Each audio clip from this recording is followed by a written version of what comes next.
Hello everyone, subscribe कीजिए हमारे channel को और दबाइए इस घंटे को। कैसे हैं आप सभी लोग। आई होप कि आप सभी लोग अच्छे होंगे।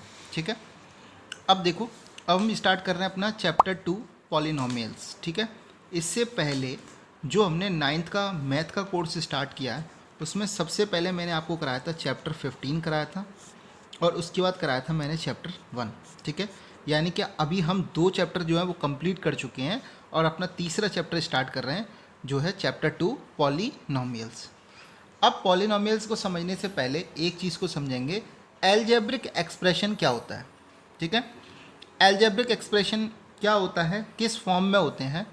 तो हमेशा याद रखो, एल्जेब्रिक एक्सप्रेशन वो होते हैं जहाँ पर एक कांस्टेंट टर्म होता है, उसके साथ में एक वेरिएबल टर्म होता है और उसके ऊपर जो पावर होती है वो एक रैशनल नंबर होती है। ठीक है, क्या बोला मैंने बोला एल्जेब्रिक एक्सप्रेशन किस फॉर्म में होते हैं कि पहले एक कांस्टेंट टर्म होगी, उसके बाद में एक वेरिएबल टर्म होगी और उसके ऊपर एक रैशनल नंबर होगा। ठीक है, रैशनल नंबर हम चैप्टर 1 में पढ़ चुके हैं, नंबर सिस्टम। उसमें मैंने बताया था रैशनल नंबर का मतलब क्या होता है, जो P/Q के फॉर्म में होते हैं, बताया था मैंने।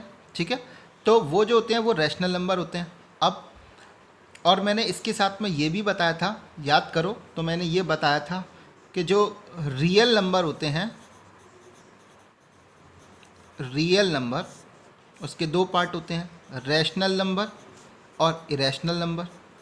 और रैशनल नंबर के बारे में बताया था मैंने, वहाँ पर एक डायग्राम बनवाया था, अगर याद है तो। बताया था सबसे पहले मैंने नेचुरल नंबर, उसके बाद बनवाया था होल नंबर।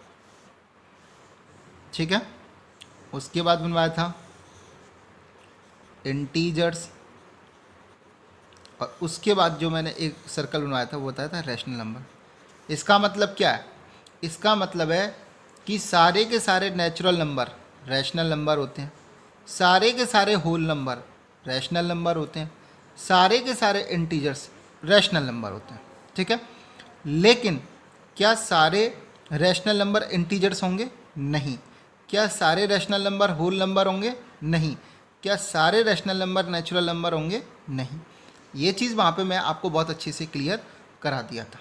अगर किसी स्टूडेंट्स को कोई दिक्कत है तो सबसे पहले वो मेरी वीडियो वहाँ जाकर उसे चेक करें, चैप्टर 1 नंबर सिस्टम को, उसके बाद इन चीज़ों को देखें। ठीक है, तो हमने बताया कि एल्जेब्रिक एक्सप्रेशन जो होंगे उसमें सबसे पहले कांस्टेंट टर्म होती है, उसके बाद वेरिएबल टर्म होती है और उसके ऊपर जो पावर होती है वो एक रैशनल नंबर होती है। ठीक है, जैसे मैंने पहला यहाँ पर लिया 6 × x⁻² 1/2। ठीक है, जिसे हम क्या लिख सकते हैं, 6x⁻² 1/2। अब देखो 6 क्या है, एक कांस्टेंट नंबर है, x क्या है, एक वेरिएबल। वेरिएबल का मतलब जिसकी वैल्यू वेरी करती है, मतलब जो कांस्टेंट नहीं है, मतलब जिसकी वैल्यू कभी चेंज। कांस्टेंट क्या होता है, जिसकी वैल्यू कभी चेंज ही नहीं हो सकती। वेरिएबल का मतलब क्या होता है, जिसकी वैल्यू चेंज हो सकती है। ठीक है, तो यहाँ पर x क्या है, वेरिएबल है और उसके ऊपर पावर देखो क्या लिख रही है, 1/2। 1/2 क्या है, एक रैशनल नंबर है कि नहीं है। आगे देखो एक और एग्जाम्पल, 5 × x⁻5, ये जिसे हम बोल सकते हैं 5x⁻5। 5 क्या है, एक कांस्टेंट नंबर, x क्या है, एक वेरिएबल और 5 जो है यहाँ पर वो एक रैशनल नंबर है। अब आप कहोगे सर रैशनल नंबर तो P/Q के फॉर्म में होते हैं, तो ठीक है, तो 5 को हम ये लिख सकते हैं ना 5/1। बताया था ना, 5 वैसे नॉर्मली क्या है, एक नेचुरल नंबर है और सारे के सारे all natural numbers are rational number होते हैं कि नहीं होते हैं। तो 5 क्या है, एक आप इसे नेचुरल नंबर भी बोल सकते हैं और 5 जो है वो रैशनल नंबर भी है कि नहीं है। अगला देखो 5x⁻√2। अब देखो कांस्टेंट टर्म है, वेरिएबल है, लेकिन रैशनल नंबर, पावर क्या है, रैशनल नंबर में नहीं है। √2 क्या होता है, इरेशनल नंबर। बड़े अच्छे से मैंने आपको नंबर सिस्टम में ये चीज़ें समझाई थी। तो इसका मतलब ऊपर के ये दोनों हैं, ये एल्जेब्रिक एक्सप्रेशन है, लेकिन ये it is not a algebraic expression, यानी कि ये एक एल्जेब्रिक एक्सप्रेशन नहीं है। ओके, इसी तरीके से 5x⁻−1/2, तो ये एक एल्जेब्रिक एक्सप्रेशन है। क्यों, 5 क्या है, एक कांस्टेंट टर्म है, x क्या है, वेरिएबल है, और माइनस का 1/2, तो माइनस का 1/2 क्या है, एक रैशनल नंबर है, ठीक है, और रैशनल नंबर है तो इसीलिए ये जो है 5x की पावर -1/2 एक एल्जेब्रिक एक्सप्रेशन है। बात समझ में आ गया, ठीक है। अब आपने जो सीखा कि एल्जेब्रिक एक्सप्रेशन क्या होता है, ठीक है, तो हमने एल्जेब्रिक एक्सप्रेशन के बारे में पढ़ा कि एल्जेब्रिक एक्सप्रेशन क्या होता है, जब उसमें कांस्टेंट टर्म, जब उसमें कांस्टेंट टर्म, ठीक है, कांस्टेंट टर्म, उसके बाद में मल्टीप्लाई किससे होता है, वेरिएबल टर्म, वेरिएबल टर्म, और उसकी पावर क्या होती है, एक रैशनल नंबर हो, ठीक है। जब कांस्टेंट टर्म उसका मल्टीप्लाई किससे हो, वेरिएबल टर्म से, और उसकी पावर क्या हो, एक रैशनल नंबर हो, तो उसे क्या बोलते हैं, एल्जेब्रिक एक्सप्रेशन बोलते हैं, ठीक है।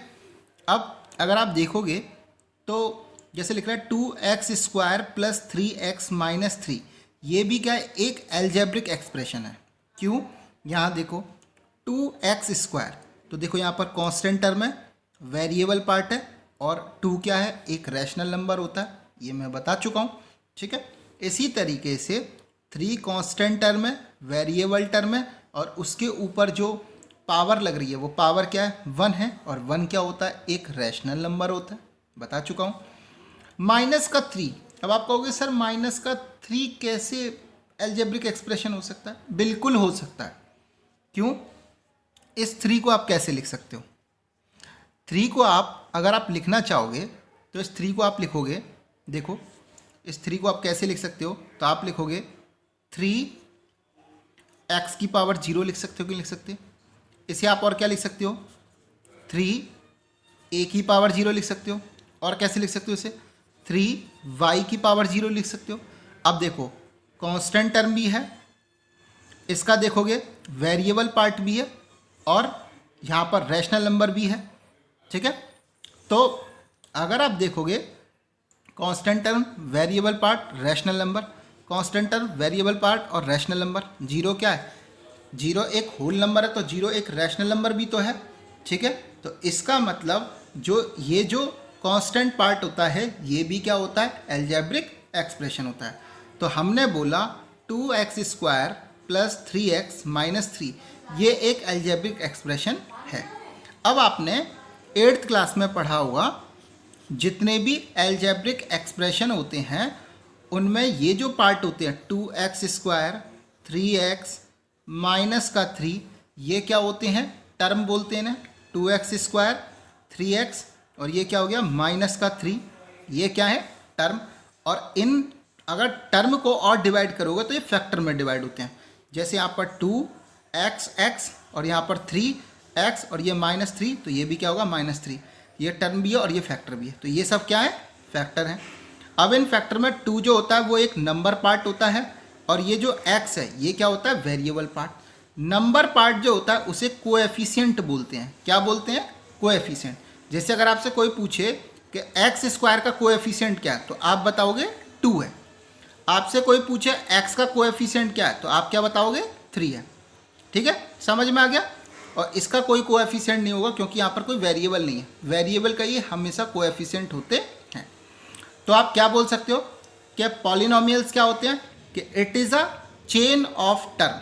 पॉलिनोमियल्स क्या होते हैं, कि ये टर्म चेन ऑफ टर्म होते हैं, क्या होते हैं, जब जैसे कि ये जो एल्जेब्रिक एक्सप्रेशन दे रखा है, ठीक है, तो क्या है, जब टर्म चेन ऑफ टर्म हो जाए तो उसे क्या बोलेंगे, पॉलिनोमियल्स। काफ़ी सारे टर्म को मिला के बनता है पॉलिनोमियल्स, लेकिन ये अभी आधी डेफिनेशन है, अभी धीरे धीरे दिखेंगे कि पूरी डेफिनेशन पॉलिनोमियल्स की क्या होती है।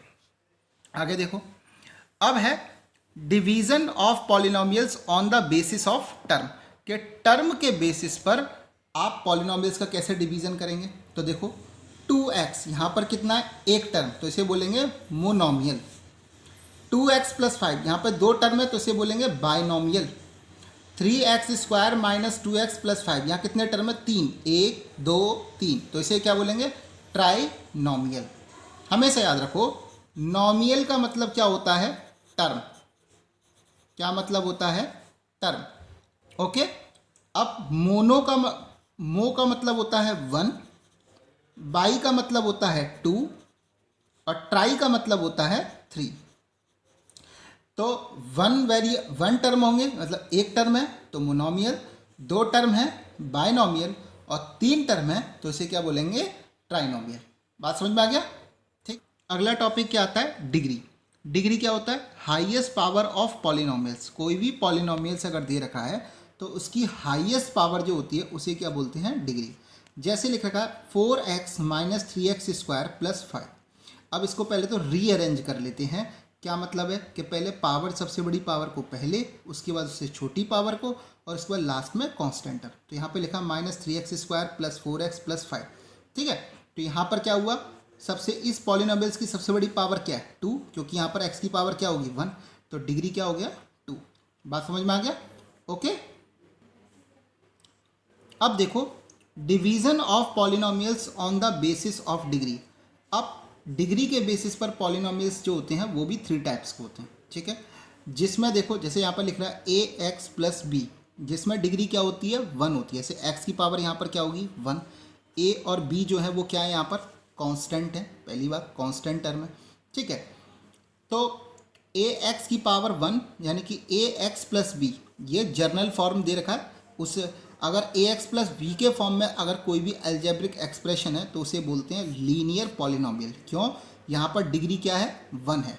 यहाँ पर डिग्री क्या है, 1। ठीक है, और a is not equal to 0, a की वैल्यू 0 के इक्वल नहीं होनी चाहिए। क्यों नहीं होनी चाहिए, वो देखो। अगर 0x प्लस 5 लिखता हूँ सपोज करो, तो यहाँ आप कहोगे सर x है तो यहाँ तो x की पावर 1 है, तो ये क्या हो गया, एक तरीके से लीनियर पॉलिनोमियल होगा। पर मैं कहूँगा नहीं। क्यों नहीं हुआ, क्योंकि यहाँ 0 का जब मल्टीप्लाई होगा तो क्या हो जाएगा, ये 0 प्लस 5, तो ये क्या बचेगा, ओनली कांस्टेंट टर्म 5 बचेगा। तो ये लीनियर पॉलिनोमियल नहीं होगा। ठीक है, जहाँ पर डिग्री क्या होगी, 1, उसे बोलते हैं लीनियर। जहाँ पर डिग्री क्या होगी, 2, जैसे यहाँ पर x की पावर 2 है, यहाँ x की पावर क्या है, 1, तो यहाँ पर इसकी डिग्री क्या होगी, 2। हाईएस्ट पावर क्या है, 2, उसे बोलेंगे क्वाड्रेटिक। ax की power 3 plus bx square plus cx plus d, यहाँ पर हाईएस्ट डिग्री क्या है, 3, तो उसे क्या बोलेंगे, क्यूबिक पॉलिनोमियल्स।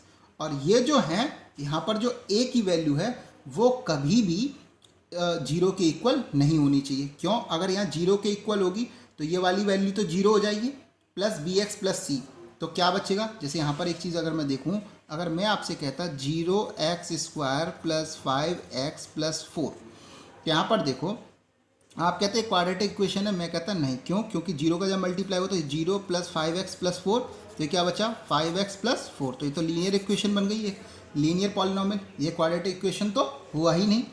इसी तरीके से अगर यहाँ 0 होगी तो ये क्या बन जाएगा, एक क्वाड्रेटिक इक्वेशन, तो ये क्यूबिक कभी नहीं हो सकता। तो इतना याद रखो कि पहली बात तो a की वैल्यू कभी 0 के इक्वल नहीं होनी चाहिए, और जिसकी डिग्री 1 है वो लीनियर पॉलिनोमियल है, जिसकी डिग्री 2 है वो क्वाड्रेटिक है, और जिसकी डिग्री 3 है वो कौन सा होगा, तो वो क्यूबिक पॉलिनोमियल होगा। बात समझ में आ गया? ओके। तो यहाँ पर है कि power of variable in polynomials is always a whole number. अब यहाँ पर जो है कि जो पॉलिनोमियल्स है उनकी पावर हमेशा एक होल नंबर होती है। तो पॉलिनोमियल्स क्या हो जाएंगे कि all algebraic expression in which the power of variable is a whole number. ऐसे सारे एल्जेब्रिक एक्सप्रेशन जिनकी पावर होल नंबर है वो पॉलिनोमियल्स होते हैं। यानी कि सारे के सारे एल्जेब्रिक एक्सप्रेशन पॉलिनोमियल्स नहीं होते, सिर्फ वही पॉलिनोमियल्स वही एल्जेब्रिक एक्सप्रेशन पॉलिनोमियल्स होंगे जिनकी पावर होल नंबर होगी।